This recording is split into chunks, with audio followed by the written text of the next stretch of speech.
Hey guys, Shimmering Shadow here, reading the first chapter of Past Sins, Everfree Discovery. Alright, let's get started with this for the fourth time in a row, actually, fun fact.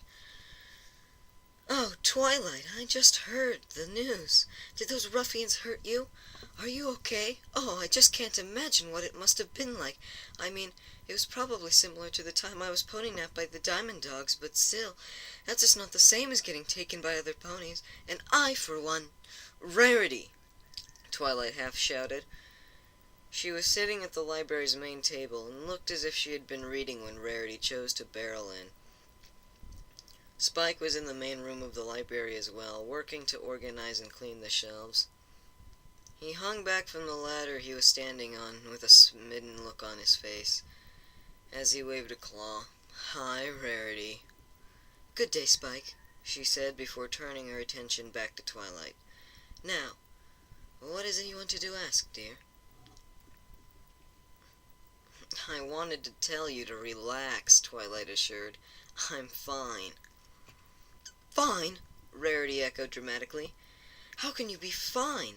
After such a harrowing ordeal, you must be positively petrified. And I hear that they tied you up. Oh, you must have such horrible rope burns." Twilight winced and looked at her hooves. "I'll admit it does hurt a little where they tied me up, but Nurse Redheart already took a look. It's just some minor irritation that will go away by tomorrow. So, Rarity, believe me when I tell you I'm fine." "Are you sure?" "I'm sure," Twilight repeated, though her voice betrayed her minor annoyance. "I appreciate your concern, but every pony has already been in to check up on me." "Every pony? Even Fluttershy?" "She was actually the first." "Oh, what a horrible friend I must be," Rarity voiced. She put a hoof to her head and wore a pained, theatrical expression. "Being the last to arrive to check on you. I would have come earlier, but I was working in my shop all day. I only just stepped out to get a late lunch when Rainbow Dash found me and told me everything, and I rushed right over." "Rarity, it's okay."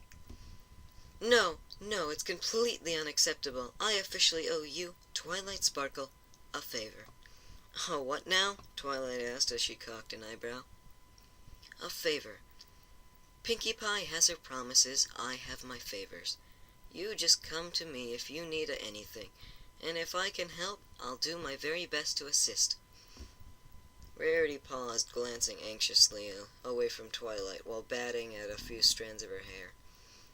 "Just as long as it doesn't involve an excessive amount of dirt." Twilight giggled a little at Rarity's usual discomfort. "I'll be sure to keep that in mind. But you don't have to worry about me, Rarity. I'm fine, really. Yes, getting pony napped wasn't exactly how I intended to spend my evening, but everything turned out all right. If anything, I'm just a little annoyed. I've been trying to get some reading done all day, but because every pony keeps coming back to check on me, I haven't even gotten past the first page." "Then I shan't take another moment of your time, dear.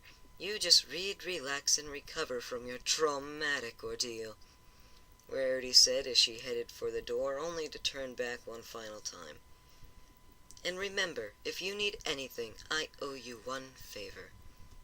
"I got it," Twilight replied as she watched Rarity leave, using her magic to shut the door after her.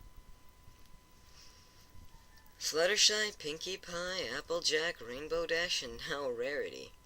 She had been visited by all of her closest friends, and had told them all that she was okay. She even received letters from her parents in shining armor, and she assured them of the same. That was every pony she could think of that would be panicked by the news of what happened, so maybe now she'd be able to read her book.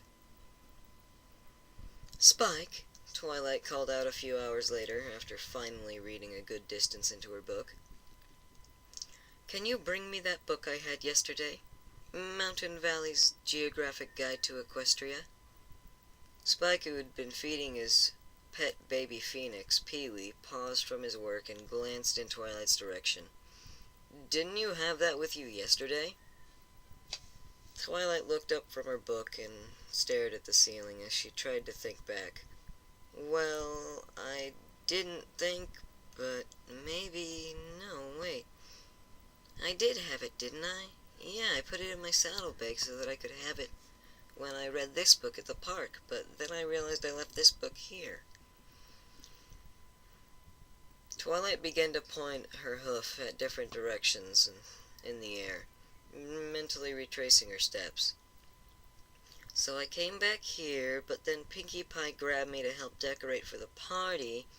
Then that took all afternoon, so the book was still in my saddlebags when I got to the party. And then I left the party to come back here, and then I got pony nap. Twilight quickly twisted her head around as her eyes darted about the library. She jumped to her hooves and began galloping around the room in a panic while rummaging through drawers and checking every nook and cranny she could find. The sight made Spike sigh and shake his head. He gave Pee-wee the last of the birdseed he had in his claws before beginning to jog after Twilight. He waited, and when he had the opportunity, he leapt in front of Twilight, just as she was turning to gallop in another direction. Whoa, Twilight, what's wrong? Twilight craned her neck around Spike, trying to look at the part of the library he was stopping her from reaching. My saddlebags, where are they? How should I know? He asked with a shrug. No, no, no, no, oh no, Twilight rattled off while shaking her head from side to side. I had my saddlebags with me when I got pony-napped, and that means either those cult ponies took them or I lost them somewhere along the way.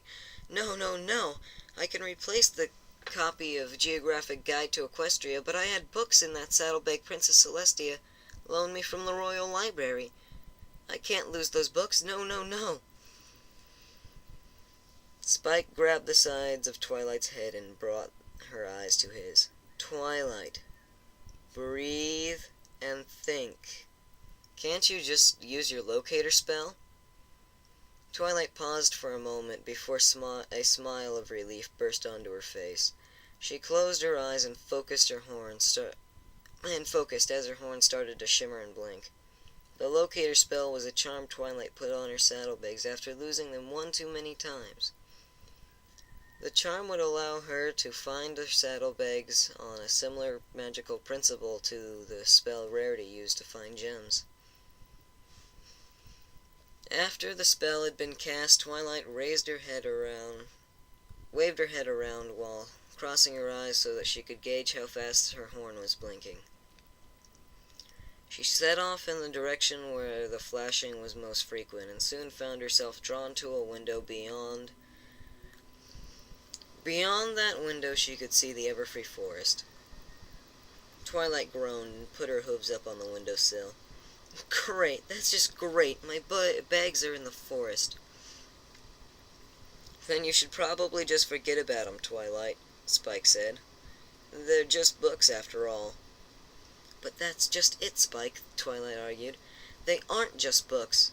Some of those books in those bags were on loan from the Royal Canterlot Library, and Princess Celestia loaned them to me herself. Do you realize how disappointed she'll be if I tell her I lost those books? No, I can't leave them there. I'm going to get them. With that, Twilight began to trot towards the door, only for Spike to quickly cut her off. Nuh-uh. No way, Twi. Princess Celestia would have my scales if she found out I let you back into the Everfree Forest the day after you got pony-napped. Well then, she won't find out, Twilight replied before levitating Spike out of the way. He, however, ran right back in her path. But what if those crazy ponies are still in the forest? Do you want to get pony-napped again? Princess Celestia's guards scoured the forest last night with the help of Zecora. I doubt that any of those ponies are still there, Twilight rationalized. Besides, I need to get those books back. They're irreplaceable. Then I'm coming with you. Twilight shook her head firmly. No, Spike, I need you here in case some pony comes by. The last thing we need is every pony thinking I got pony-napped again. And what if some pony comes by to check out a book? This is a library. We can't just close it whenever we want. Spike was not convinced. He crossed his arms and eyed Twilight. I still don't like it. Can't you find some pony to go with you? Every pony else is busy, especially after taking the time to come see me. Besides, I've been to the Everfree Forest before, Spike. I know how to keep myself out of trouble. Says the pony who got turned to stone by a cockatrice, Spike pointed out. Twilight smiled weakly. I'll admit that wasn't one of my better moments. Still, if I'm not back in 3 hours, you can tell the princess that I left. And you can even say that I put you to sleep with a sedation spell so you couldn't stop me. Twilight, I don't want you to go because I think it's dangerous, not because I don't want you to get in trouble. Spike, I promise everything will be fine, Twilight reassured Spike as she walked around him and continued towards the door. Now just keep doing your chores and I'll be back before you know it. She glanced at the clock. It's just after 3, so if I'm not back by a little after 6, then you can tell Princess Celestia, but I promise I'll be back before then. Twilight swallowed nervously, stepping slowly through the forest as she kept her head down, following the light of her blinking horn. The threatening trees of the Everfree Forest surrounded her, their mangled and twisted branches reaching down from the canopy like deadly claws. The silence of the forest was also strangely unnerving. Twilight's ears swiveled constantly to pick up any trace of sound as shivers ran up her spine from both the tension and the chill in the air. Okay, maybe it won't be fine, Twilight muttered, finally admitting to herself that she wasn't ready to brave the forest alone. Logically, she tried to convince herself everything was fine, but her mind was still playing tricks on her. She couldn't keep herself from believing that every pony-shaped shadow she saw was one of the cult ponies coming to Ponynap her again. She even charged off the forest path a few times, trying to get a jump on a would-be assailant, only to discover it was a bush or a tree. The situation was only made worse by the dark gray, threatening clouds that were rolling in over the forest. It was the Everfree Forest's first spring thunderstorm. Twilight could only imagine how horrible it would be to be caught in one of the forest's infamous wild storms. They were rumored to have wind strong enough to pick a pony off her hooves and throw her halfway across Equestria. They were also supposed to have lightning that could... Twilight shook her head and tried to clear her panicked thoughts. She was getting close to her saddlebags now. The rate at which her horn was flashing was a sure indicator of that. She just needed to get those bags and then she could teleport back to the library. Just hold it together, Twilight. Just a little longer. Just hold it together, she whispered to herself in a half-hearted pep talk. However, as she rounded a bend in the path, her pep talk died in her mouth. Her pupils shrank and her breathing quickened. Her locator spell had led her back to where she had been the night before, the place where she had been held captive by the cult ponies. For a moment, Twilight had to fight the overpowering urge to teleport back to the library and leave her saddlebags and rare books they contained to their fate. That urge, however, subsided when Twilight noticed her horn was blinking faster. She was close, so very close, and with a nervous swallow she mustered the courage to continue. She trotted along the edge of the clearing until she found the spot where her horn was flashing with the greatest frequency. She then rummaged through the bushes and with a triumphant smile found her saddlebags. Needing to be sure that the books were okay, Twilight carried the books to the center of the clearing, Twilight carried the bags to the center of the clearing and opened the flaps. A wave of relief swept across her body. None of the rare books were missing. In fact, nothing was missing, not even the more common text she had been carrying. It was a discovery that brought a smile to Twilight's face as she levitated the bags over her head and settled them down on her back. Perfect, now I can just teleport myself back to the library and... Rustle. Twilight froze, her eyes narrowed, and her ears stood erect. Rustle, rustle. She turned her head and focused towards the source of the noise. It was a single bush located at the edge of the clearing. Something was moving around inside the foliage, just out of sight, causing the leaves to rustle. Almost instantly, Twilight's mind jumped to the worst-case scenario. She could imagine a cultist leaping out of the bush to hogtie her again. And this time, when they cut her, they would do far worse. They'd use something bigger than a dagger, like a sword, and they wouldn't just make a little paper cut either. Twilight shook her head firmly. No, she couldn't think like that. That bush was too small to hide a full-grown pony. It's probably just an animal. Yes, it was just a rabbit or something. She'd get a little closer, and then the little furry creature would pop out and scamper off, and she could finally breathe. Unless it was a snake. Oh, if it was a snake, she was going to scream. Inching closer to the bush, Twilight made each hoof step as silent as possible. She strained her eyes to see into the darkness, and kept her ears pointed forwards to pick up any sound that might clue her in on what was hiding there. The branches rustled again, but whatever animal was inside had yet to jump free. Crackoom! Twilight leaped, screamed, and galloped off in the exact opposite direction of the bush before diving behind a tree on the far side of the clearing. Her heart was pounding so hard it felt like it would burst out of her chest, and Twilight put a hoof over her rib cage in a panicked attempt to make sure that didn't happen. She began breathing deeply, trying to calm down while she looked up at the sky. It was just the storm. It was just a thunder.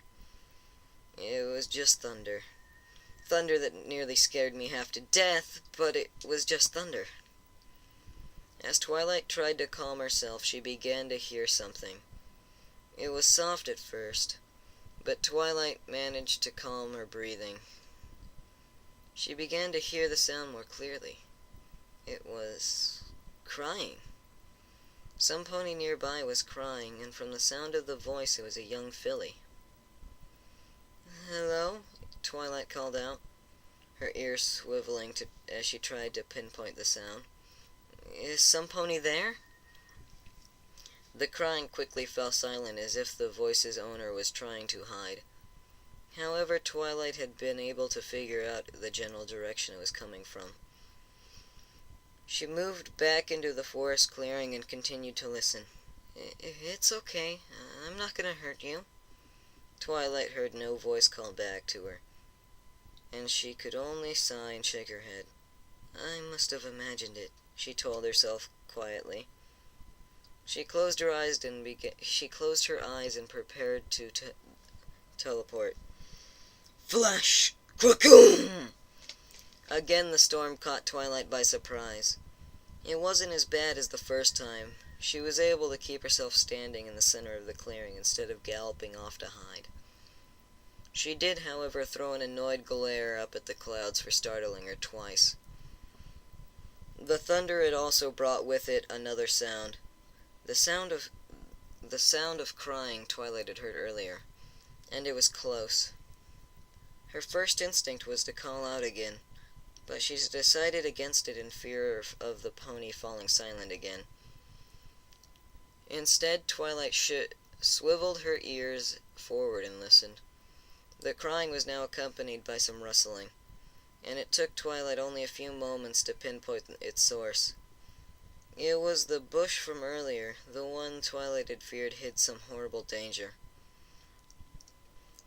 More concerned about the other pony than the possibility of being attacked, Twilight crept over to the bush as quiet as possible. As she drew close, she reached out with her magic and began carefully grasping the branches. If whatever was inside the bush decided to run away, Twilight wanted to at least get a good look at it before it escaped. Once she was standing beside the bush, Twilight swallowed nervously and braced herself. She shoved the branches away and shut her eyes tight, a small part of her still expecting some pony with a cloak to jump out. When that didn't happen, Twilight cracked one of her eyes open and looked into the interior of the bush. What Twilight found, however, was nothing like what she'd expected. A young filly, the same age as Apple Bloom, was tangled up in the branches. It looked like she had been there for a few hours, if not longer. She also had nicks and scratches all over, which Twilight could only guess were caused by the bush's long, sharp thorns. Normally, Twilight would have reached out to help the filly, but instead she found herself frozen in place, her mind locked up, unable to process the filly's appearance. Her coat was a regal black. She possessed a long, rich purple mane that was currently tangled in the bush's thorny branches. And lastly, the filly had not only a pair of Pegasus wings, but a unicorn horn, making her an alicorn. Yet, it was the filly's eyes that held Twilight's attention, and filled her with fear. Those eyes were not shaped like a normal pony's. Those turquoise orbs should have had round pupils. Instead, they were dagger-shaped. The whites of her eyes were also off. Instead of white, they were a lighter color that closely resembled the color of her irises. Also, above all, they were eyes Twilight had seen before. They were the eyes of Nightmare Moon. Twilight felt her breathing quicken as her memory slipped back to the night before.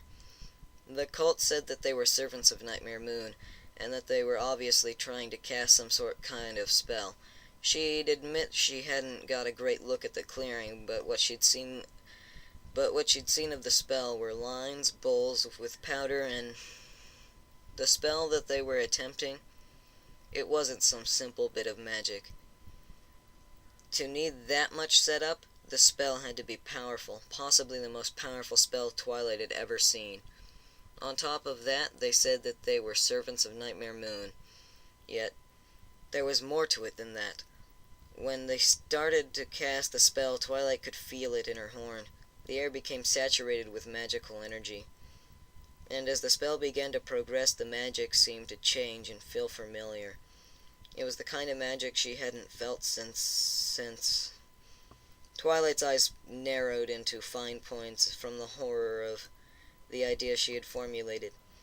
What if the spell cast was supposed to bring back Nightmare Moon? And what if it had worked? It was insane. It was something that shouldn't have worked. Yet, how else could she have felt such a strong aura of magic in the air? Why else would a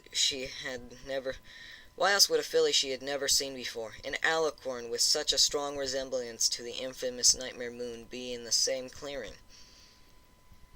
What was their goal? To resurrect Nightmare Moon? Did it work? Had the cultists succeeded in bringing back Nightmare Moon? Was this really Nightmare Moon? It had to be. There wasn't any other explanation. For the intensity of the spell, nor the appearance of the filly. That crazy cult had actually brought back Nightmare Moon. And Twilight had to warn some pony. Any pony. She had to write Princess Celestia immediately. Or better yet, she had to confront this thing before it could get away and hurt some pony. Even if she was the size of a filly, Nightmare Moon was a master of deception and trickery.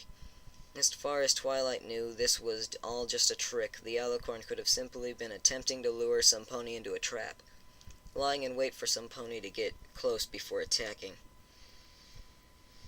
Twilight bristled, furrowed her eyebrows, and glared at the filly. I knew... Twilight began harshly, only to stop abruptly.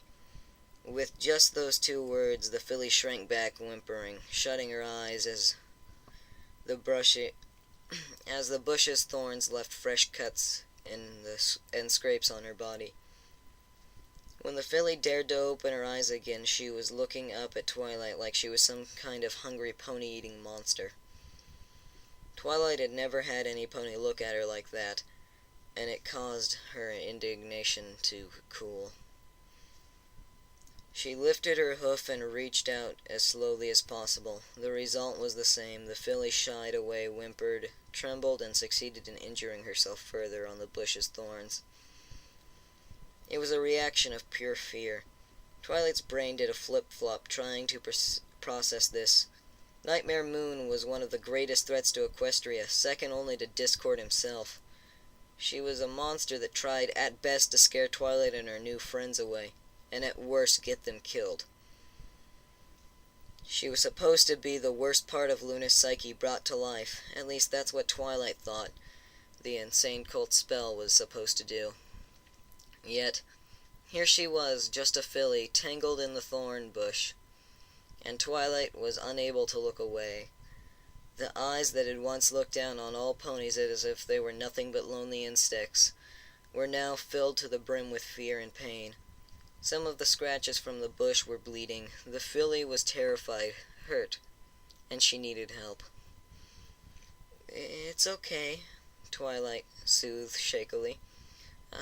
I won't hurt you." She wasn't at all sure of what she was doing, but she had to, at the very least, get the filly out of the bush before she injured herself further. Taking hold of the bush magically, Twilight began snapping away the branches piece by piece. The filly winced a couple of times during the process. Any small movement led to a thorn pricking her, but she kept her eyes locked on Twilight. The filly's eyes were still filled with fear, but behind that fear was a flicker of hope. Hope that the unicorn who had appeared was not a monster. A few minutes later, with a final snap, enough branches were cleared away for Twilight to gently levitate the filly out of the bush. She brought the filly Nightmare Moon out from the edge of the clearing and set her down in the center of the clearing, where they both proceeded to stare at each other. Twilight's mind was spinning at a million miles an hour, cycling through the same thoughts over and over again. Was this really Nightmare Moon? Was that the purpose of the spell last night? Did it work? How did it work? Could there be a Nightmare Moon without Luna? Weren't they one and the same? Why was Nightmare Moon so small? Did the spell not work? Was Nightmare Moon just trying to trick her into taking her back to Ponyville? Was she only pretending to be small and helpless? Was she dangerous? Was this really Nightmare Moon? Round and round the thoughts circled. Twilight was unable to stop herself. It was the storm that finally managed to break the endless loop. Another wave of thunder cut through the air, snapping Twilight back to reality. Just as quickly she noticed that the filly had rushed up to her, trembling like a leaf. The filly clung to Twilight's leg, eyes shut tight. She was scared of the thunderstorm. Would Nightmare Moon ever be scared of a storm? Could she just be playing a trick, trying to lull her into a false sense of security? Twilight couldn't be sure. Her mind was telling her that the filly couldn't be trusted, that she should just leave her in the forest, tell Princess Celestia and let her deal with it. At the same time, if the filly was Nightmare Moon, Twilight couldn't leave her in the forest. If she did, then there was a chance the filly would disappear. No. If the filly was a danger to Equestria, Twilight had to keep track of her, if only to make sure she couldn't hurt any pony. That, and Twilight couldn't deny it didn't feel right to leave any pony alone in the dangerous forest, even a pony that was arguably an enemy. Would you like to come back to Ponyville with me?" Twilight asked, unable to think of a better way to try to ask the filly to come along willingly. The little pony remained silent, but her eyes replied even before her head did. She nodded shakily and clung even closer to Twilight, looking upon her like she was some sort of grand savior from a storybook. Twilight might have smiled at this if it weren't for the raindrops that were starting to fall on her head. "Oh, great," Twilight muttered, flinching. A bit as the rain started to worsen. The storm was coming quickly. Twilight did the only thing she could think of. She picked the filly up and nestled her between the saddlebags. Twilight then turned her magic above her head, projecting a transparent barrier that shielded them from the rain. Twilight then took in a deep breath and tried to cast her teleportation spell, but she couldn't get it to work. The teleportations.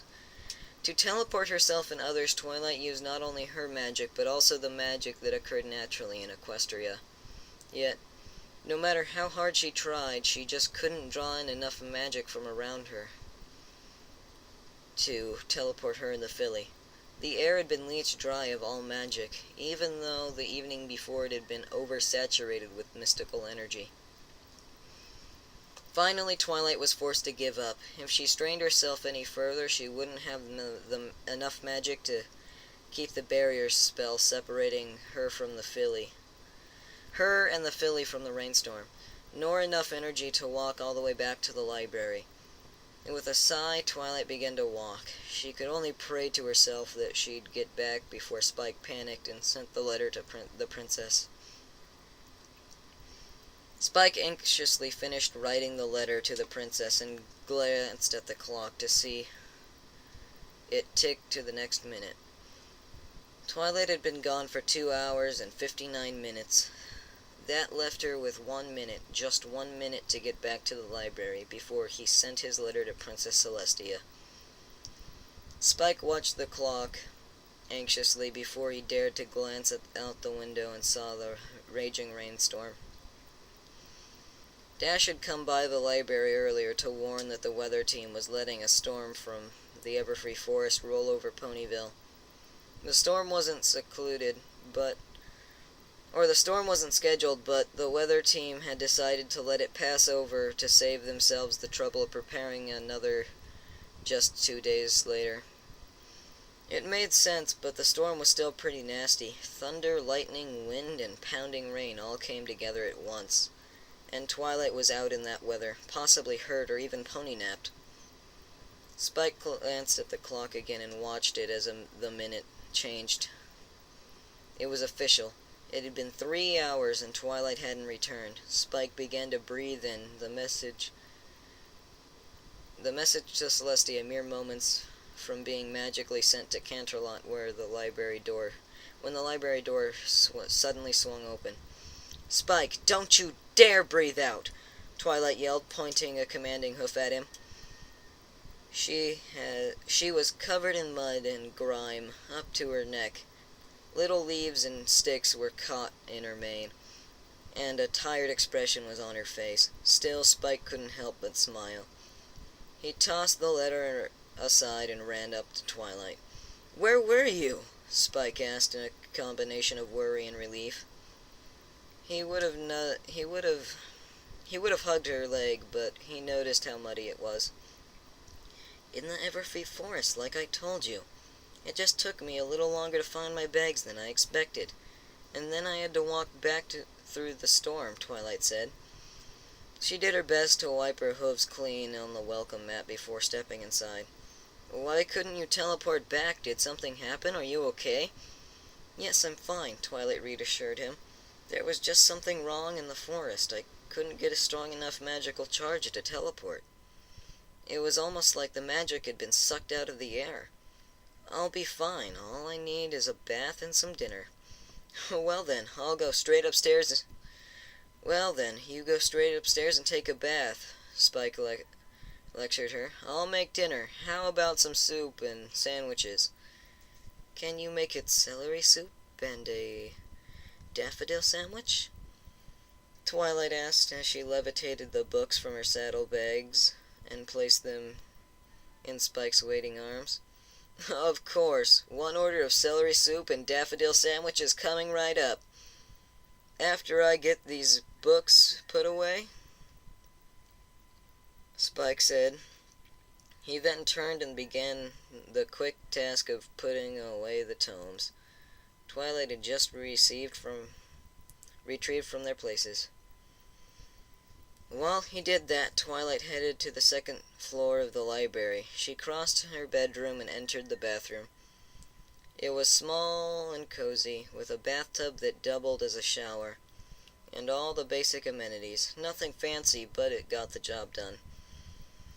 Twilight shut and locked the door before breathing a sigh of relief and looking over her shoulder. Still lying on her back, nestled between her saddlebags, was the Filly Nightmare Moon. She had curled up and fallen asleep halfway to the library. Thankfully, Spike hadn't noticed the breathing black mass that was partially hidden by Twilight's mane and saddlebags. For the moment, Twilight just let the filly sleep while she turned on the bathtub faucets. The tub began to fill, and as it did, Twilight opened the medicine cabinet, gathered some first aid supplies. While most of the injuries the filly had from the thorny bushes were tiny, there were a couple Twilight wanted to bandage. Twilight waited until the tub was almost full before shutting off the faucets. The perfectly warm water gently steamed into the cool bathroom air, and a shiver of relief crawled down her body just from sinking her hoof into the water. Still, Twilight couldn't go jumping in until the filly was off her back and she had taken off her saddlebags. Looking back at the filly, Twilight bent her head close to her and gave her a nudge.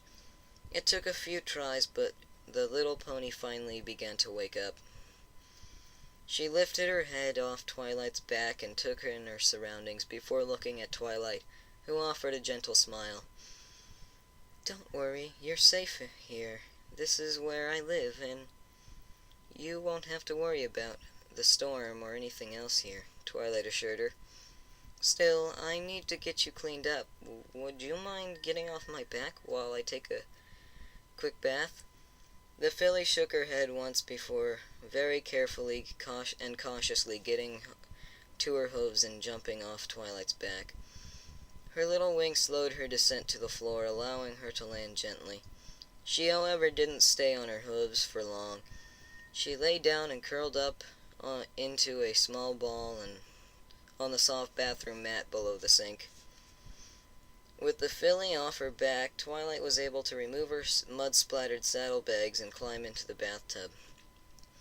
She winced a little as the hot water came into contact with colder parts of her body. But eventually she sank in with a relieved sigh. After tromping around the storm, Twilight wanted nothing more than to soak in the warm water. She, however, needed to make it a quick bath. She picked up a brush and worked to remove the mud, twigs, and leaves that clung to her. Once they were all gone, she climbed out of the tub and let the now dirty water drain away as she toweled herself off. Then, once the tub was drained, Twilight opened the faucets and began to fill the tub up again. This time only a quarter of the way full. It was a very shallow bath, but it was the perfect for the small filly. Twilight levitated the miniature Nightmare Moon look-alike into the water. She winced a few times as the water came in contact with her cuts and scratches, but otherwise the filly didn't protest. She just stood there, being complacent as possible, as Twilight carefully used the brush to clean her.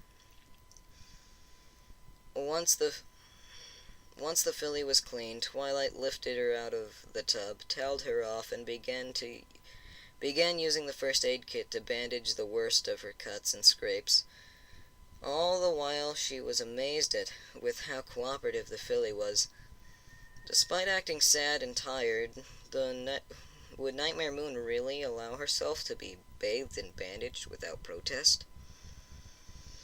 Yes, such a regal royal pony might expect Yes, such a regal and royal pony might expect to be waited on by servants. But this wasn't what Twilight was doing. She was treating her like a foal, and the real Nightmare Moon wouldn't accept being treated like a foal, no matter how small or young she actually was. Again, the question of whether this filly really was Nightmare Moon rose into Twilight's head. She was becoming less and less sure of the resemblance. If the little pony had flowing magical star-dotted mane and tail, then she'd look exactly like the mare in the moon. Yet this filly just wasn't acting like Nightmare Moon, at least in Twilight's opinion. She didn't talk down, nor did she make any threats. She hadn't even said anything yet, and the silence was even stranger. Twilight would expect Nightmare Moon to be vocal, and the filly's odd behavior only raised another question. If she wasn't Nightmare Moon, then who was she? Twilight was drawn from her thoughts by a knock at the bathroom door. She finished placing one last bandage on the filly and turned in the direction of the door. Yes? Hey, Twilight, I've got your dinner. Twilight glanced over her shoulder, both to speak in Spike's direction and to make sure he wasn't coming into the bathroom. Thank you, but you know I'm really hungry after hiking through the Everfree Forest in the storm. Would you mind making me another sandwich and bowl of soup?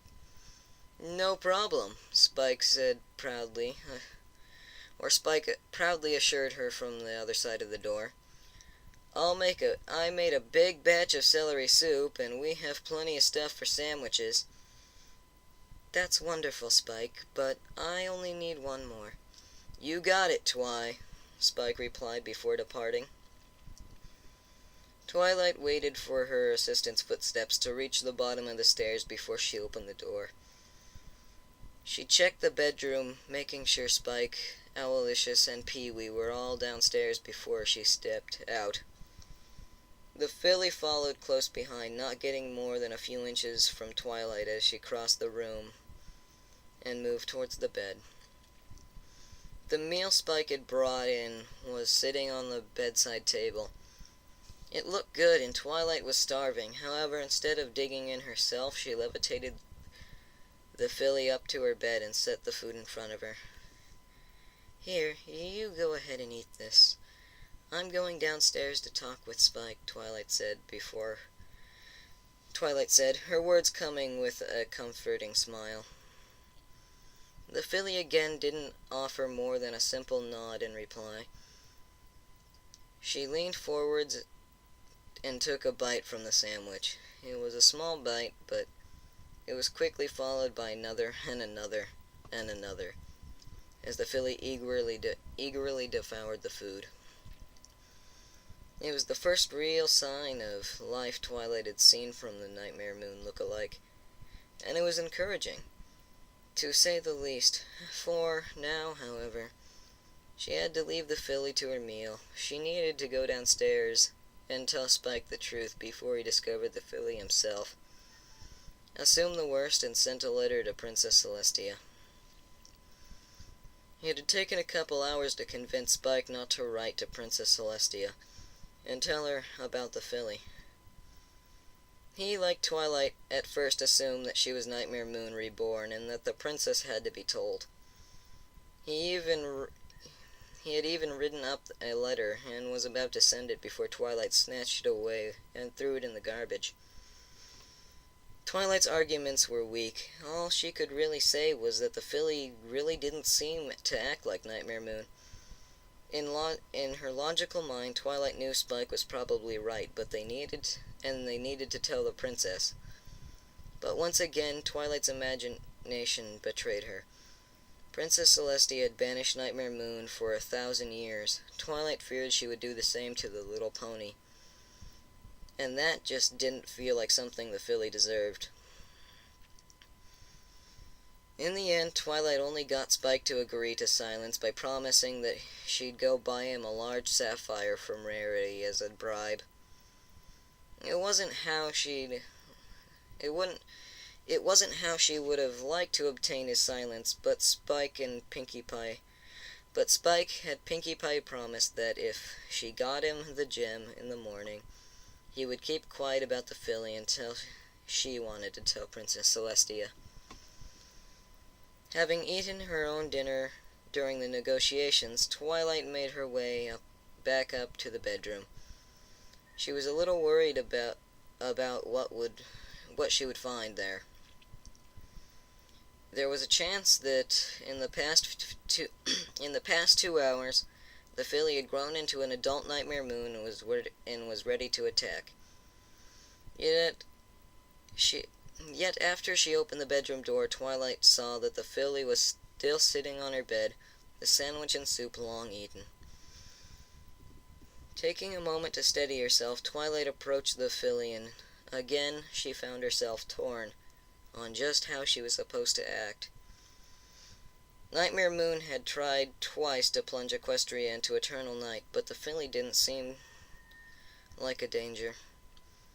She would have consulted Princess Celestia already, but she just wasn't sure enough. It was a stalemate between her fear of what the filly could do and her fear of what Princess Celestia would do if she found out.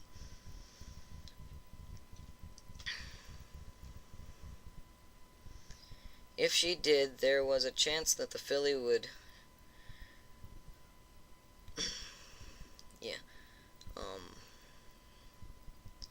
She wasn't convinced enough to tell the princess, but she couldn't let her guard down either. If she did, there was a chance the filly would show her true colors, transform into Nightmare Moon, and attack. It was better to be safe than sorry, and Twilight chose to keep her guard up. She'd watch and be ready to bolt out the room should anything become dangerous. At the moment, however, she needed to find out more about the filly. She needed to see if she remembered being Nightmare Moon, or maybe had other memories, something to prove who she was. "Are you feeling better?" The filly nodded only once, barely meeting Twilight's eyes. "That's good," Twilight replied before taking a seat beside her on the bed. "So, do you know where you are? Do you remember where you were before I found you?" The filly shook her head, the first of many such replies. Twilight asked the filly what she did remember, what she knew, and the whole slew of other questions. Yet, while there were a few nods here and there, most of Twilight's questions were met with a shake of the filly's head, and each shake seemed to cause the filly's eyes to tear up a little bit more. The breaking point came when Twilight asked the filly if she remembered her name, which caused her to break down and cry. It wasn't wailing or outright sobbing, but a quiet cry, where she sniffled as tears poured down her cheeks. It was a sight that helped Twilight understand why the little pony had been so quiet and subdued. She was scared and confused. The only memories she seemed to have were the ones of the past several hours. She had no memories of her own, yet possessed some common knowledge, like the understanding of equestrian language. Twilight found it difficult to even imagine having so few memories. It did, however, support her theory that this little filly had been produced by the spell casted by the cult. It would make sense for her to only have a few hours of memories, as the spell had only been cast the night before. Again, the question of whether or not the filly really was Nightmare Moon reared its ugly head. But it was a question Twilight chose to shelve in her mind for later. The filly was still crying, and it was pitting Twilight against herself. She had every desire to keep her guard up in case the filly was truly dangerous, but at the same time she couldn't in good conscience ignore how scared the filly was. So, despite her own anxieties, Twilight crawled onto the bed and lay down beside the filly. The young alicorn was doing her best, she was doing her best to comfort the crying filly. It took about a half an hour for the filly to finally calm down and cry herself dry. The tears seemed to have a good effect on the filly, for she looked less scared than she had been. She lay right down next to Twilight and was working to dry her eyes as she rested her head against Twilight's shoulder. "You feeling better?" Twilight asked shakily. "Yes," the filly shakily answered. The first word Twilight heard her say the entire night. Her voice had been a musical, her voice had a musical quality, but a fragility to it as well. It reminded Twilight of the time she had seen an earth pony playing crystal juice glasses filled with water. A glass harp. It was it was a feat made easier by the special horseshoes that the pony had on, but it was still impressive to watch and listen to it. A voice like a glass harp, certainly not the voice Twilight would pair with an evil, fallen princess bent on creating eternal night. "That's good," Twilight replied before falling silent. She struggled to find something to say. When nothing came to mind, Twilight glanced at the clock and noticed the late hour. "So, it's been a long day. How about we get some sleep?" Can I sleep here?" the filly asked as she looked up at Twilight. A question that brought a fresh unease to Twilight's mind. Letting the filly sleep in the same bed was asking for trouble. If she was Nightmare Moon and just playing some cruel trick, Twilight was just asking to be attacked in the middle of the night. At the same time, Twilight couldn't bring herself to refuse. It was like her mouth had forgotten how to form the word no in the face of the filly's pleading eyes. "Yes, you can," Twilight finally relented. "But how about I make it so that we're both more comfortable?" With that, Twilight lit her horn and used her magic to shift a few blankets and pillows around. She first tucked herself beneath the covers. Then she set the filly down on top of the bed's blanket and gave her a spare blanket and pillow. The blanket and pillow were meant for Spike's basket, but they were the perfect size for the filly. Soon both Twilight and the filly were stifling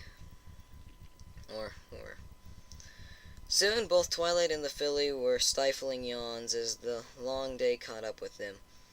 It was still relatively early, barely close to 10 o'clock, but Twilight was more than willing to call it a night.